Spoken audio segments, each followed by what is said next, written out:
وقتی که ما به اینستاگرام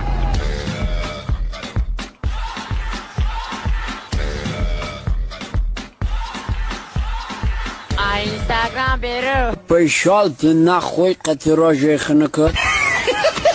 بابا تصدقه ما میخوانم در آخر ویدیو بمون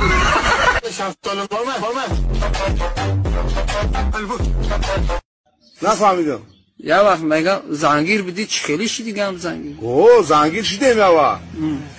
بعد درس خون شدیم این بچه کلون دختر کلون مسئلت کن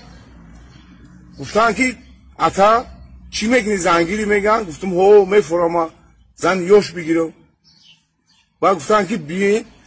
اتا ما میبرین در شنبه کوارتیرا زن یوش میگیریم میتیم راحت کنه در زندگی عذاب کشیده سر پیداش در راحت کنه ما او کمپیر گوش که کمپیر میگرده میگه که بچه‌مه محلش مروزی برین اتاتا در شنبه کوارتیرا بکن زن یوش بته راحت کنه او خونه را به مردک نکنید مردک دوشم بیاره خونه را جزید نکنید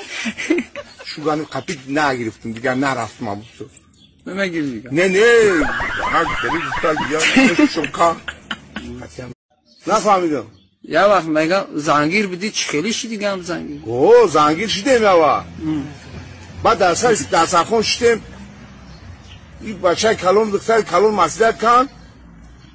گفتن که اتا چی میگنی زنگیری میگن گفتم هو میفرما زن یوش بگیرم و گفتن که بیاین